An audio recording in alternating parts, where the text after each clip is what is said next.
Single most important hurdle in somebody's married life is actually the failure to understand the expectation of other person.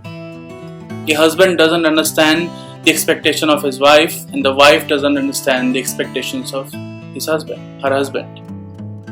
That creates the single most important hurdle in their married life.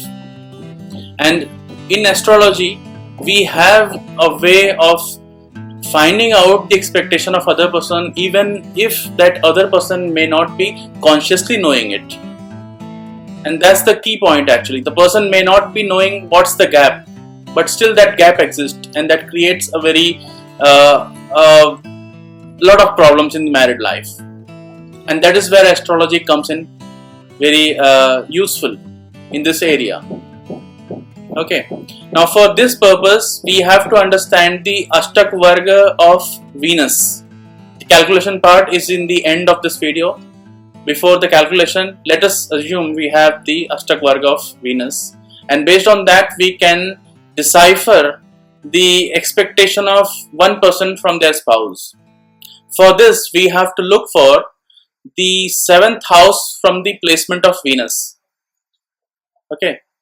Also, we have to look for the 7th house from the Lagna, and look at these two houses and see the planets that have contributed bindus on these two houses. These planets hold the key to successful married life in your chart. You would be looking for a person having these qualities, having these karakatvas affecting your married life. You will be subconsciously expecting these qualities in your wife, even if you won't come to know by just direct meditation.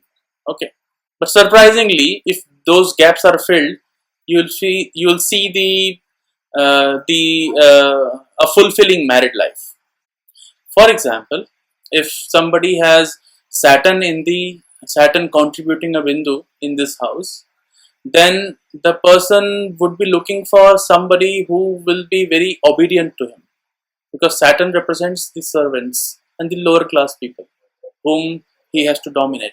So there is an intrinsic desire for this person to dominate the other person, to just make him feel like a servant. Now it could be husband wife also, or wife to husband also. So that depends on the chart actually. And if eventually he finds a wife who has these qualities, then it is very interesting to know that if suppose that other person is also born in the nakshatra of the Saturn, like Anuradha, Pushya or Uttarabhadra, then this quality will be very much accentuated, and the person and the wife will be very subservient. Okay, if this combination exists in the chart of husband, then the wife will be very subservient. And if it exists in the wife and the husband belongs to the nakshatra of Saturn, then the husband will be henpecked.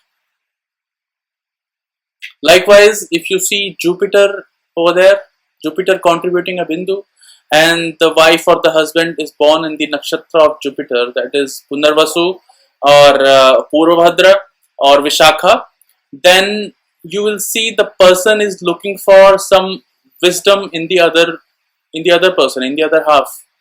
Okay, he is looking for religious qualities in the other person, and just by likewise, the main purpose for the marriage could be just the getting son and the daughter, getting the progeny. That could be one of the reasons for the marriage. The person will be looking for very dharmic quality, religious qualities in the other person. Okay, and eventually, if one finds such spouse who is having the nakshatra of Jupiter, then she or he proves to be very good for the progeny. That's the good part over here. Likewise, if you go ahead with with Mercury, then you will find that Mercury is the planet of communication. Okay, so if Mercury is there, then communication is the only key to the success of marriage. The person will be looking for continuous communication with the spouse, and the moment communication is broken, the marriage is broken. Okay, so one of the most important way to fulfill to get the married life to a fulfilling level, one has to just keep communicating. So every day in the morning, start reading the newspaper, read it aloud to your spouse, and so that you just keep talking. Okay. See, majority of the problem in married life occurs just because of this. The husband is expecting the wife to communicate, and wife is just plain cooking the food. She is thinking that the husband is expecting something else. So that is where the expectation gap happens.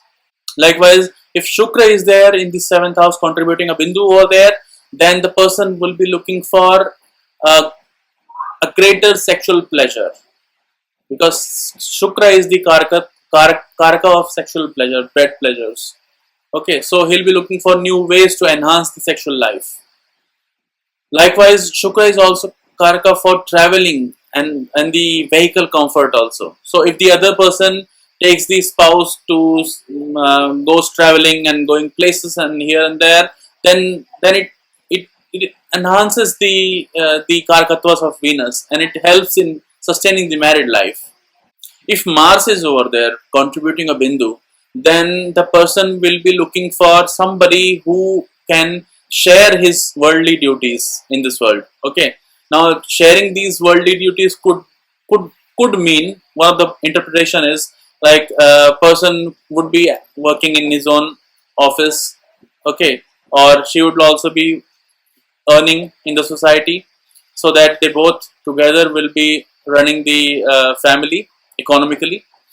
Or otherwise, it may so happen that the person is looking for the wife who can take care of family, even his parents, and look for other worldly things, like the person will not do anything actually at home.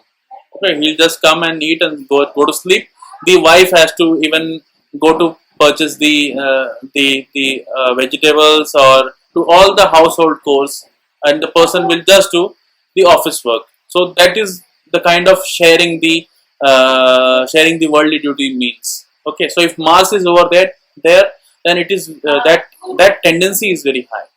Okay, so, and if eventually he finds somebody who is having born in the nakshatra of Mars, then this quality comes up very frequently. Okay, that the other person is also working or is taking a lot of responsibility in the husband's life, in the husband's family. If somebody has Sun contributing a Bindu in the seventh house, then it is very tricky one, because Sun is the natural Atma Karaka. He is the Vishwatma. He is the significator of Atma. So that person is looking for real soulmate. Okay, that criteria is itself very fuzzy. That person has to actually look for somebody, and he doesn't know what the criteria is actually, because he's actually looking for the soulmate, somebody who is having connection from the past birth, or somewhere it just clicks, and only that person comes to know what is clicking actually. So that kind of person, it is very difficult to match, because and if he eventually finds out the person who is born in the nakshatra of Sun, that is Kritika, Uttarashad, Uttar Bhadra, Uttarashad and Uttar Falguni, then he has actually found the soulmate. So that is very good thing actually. Likewise, if Moon is there in the nakshatra, Moon is there contributing a Bindu in the seventh, or the seventh from the Shukra, then the person is looking for very emotional bonding. He is looking for some kind of, you can say, he is looking for a very peaceful quality in the spouse. Okay, just like he goes to his mother and feels very peacefully, mentally very contented. That kind of quality he expects in the spouse. So that is the meaning of Moon in contributing a Bindu over there.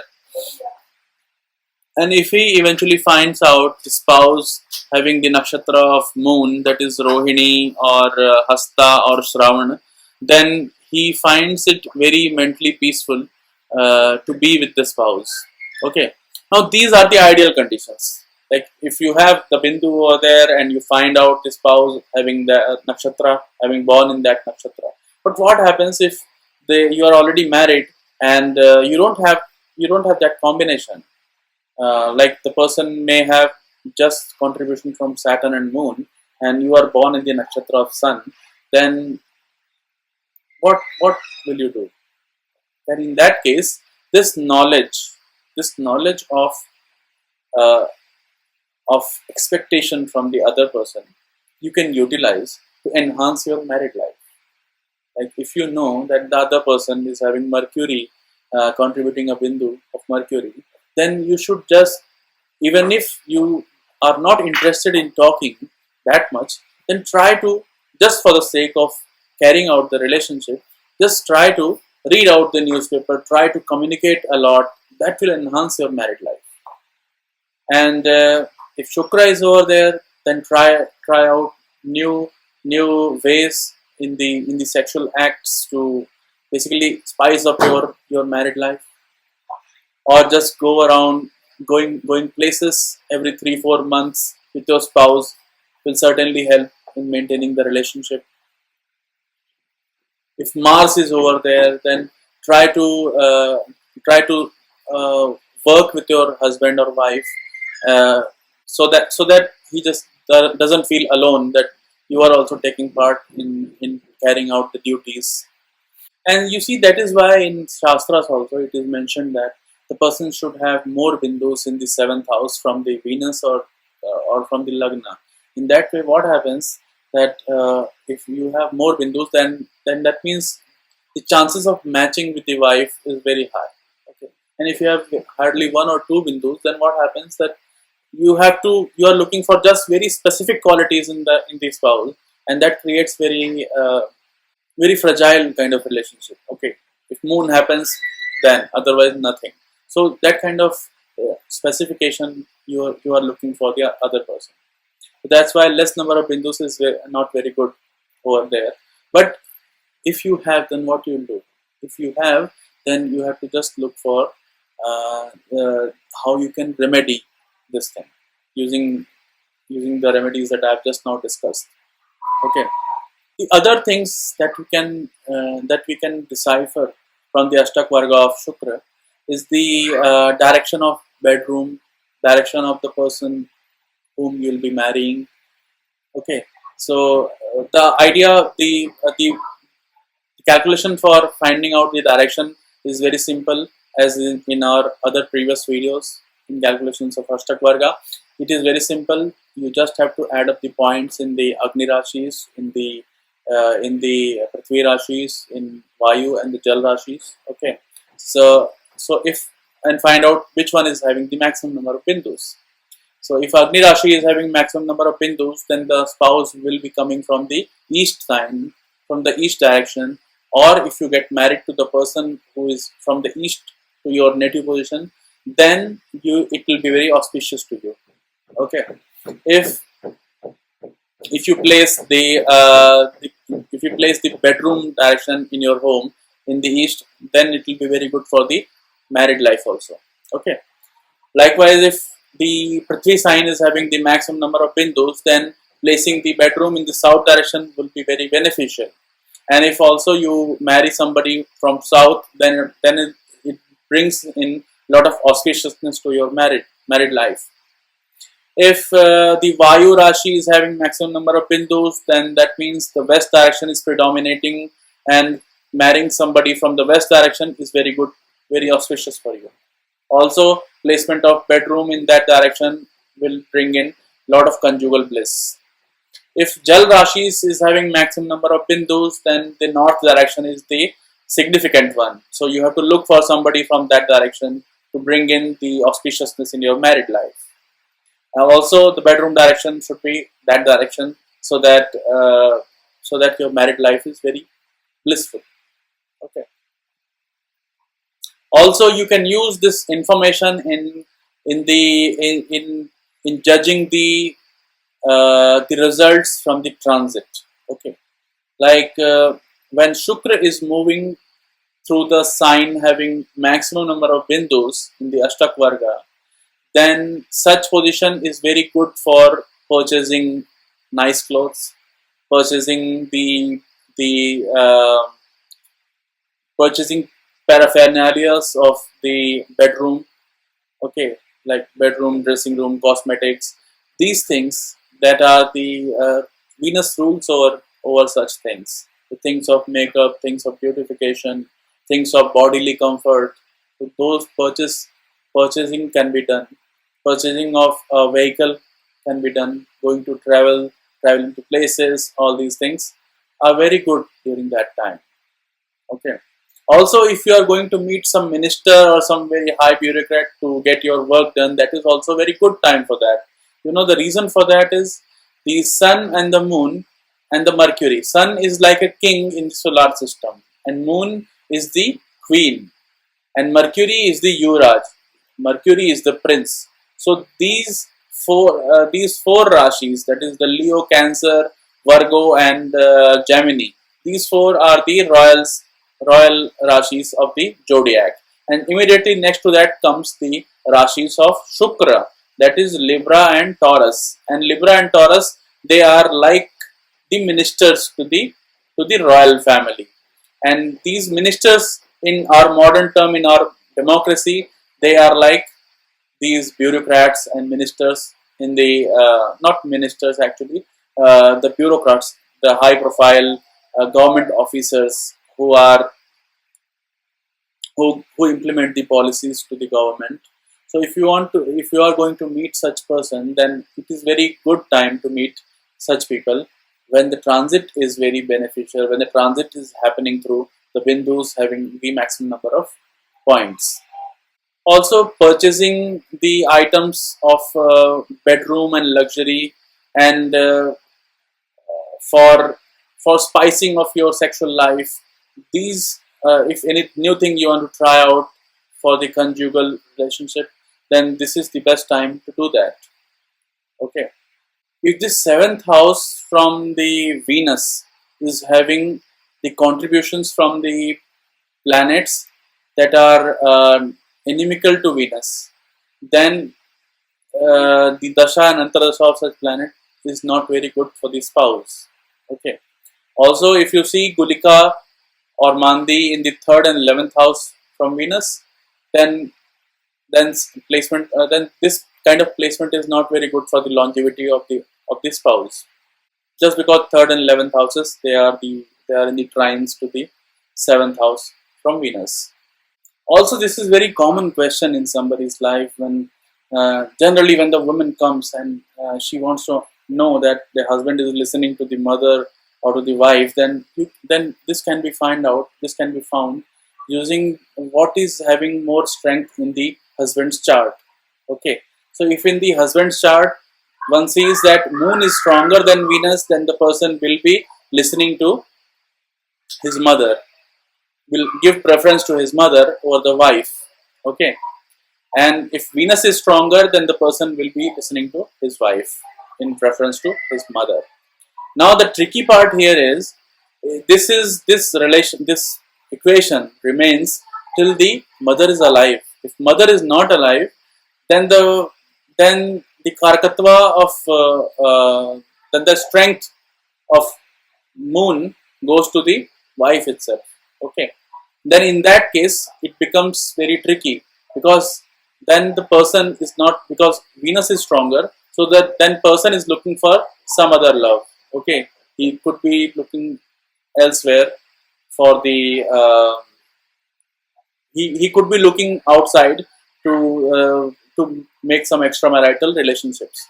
So it is very important that the person listens to his mother in the initial part of his life, and then listens to his wife, because after the mother's death, then the person will not look elsewhere. Okay, so that is one dictum that I have got from Sri A.V. Sundaramji. Thanks to him. Om Guru Namaha. Now the calculation part. The Venus Ashtakvarga is calculated as follows. The Sun, Venus is auspicious in the 8th, 11th and 12th houses from Sun. Venus is auspicious in 1st, 2nd, 3rd, 4th, 5th, 8th, 9th, 11th, 12th houses from Moon. Venus is auspicious in 3rd, 4th, 6th, 9th, 11th and 12th houses from Mars. Venus is auspicious in 3rd, 5th, 6th, 9th, 11th houses from Mercury. Venus is auspicious in 5th, 8th, 9th, 10th, 11th houses from Jupiter. Venus is auspicious in 1st, 2nd, 3rd, 4th, 5th, 8th, 9th, 10th, 11th houses from himself, that is Shukra. Venus is auspicious in the 3rd, 4th, 5th, 8th, 9th, 10th and 11th houses from Saturn. Venus is auspicious in 1st, 2nd, 3rd, 4th, 5th, 8th, 9th and 11th houses from Lagna.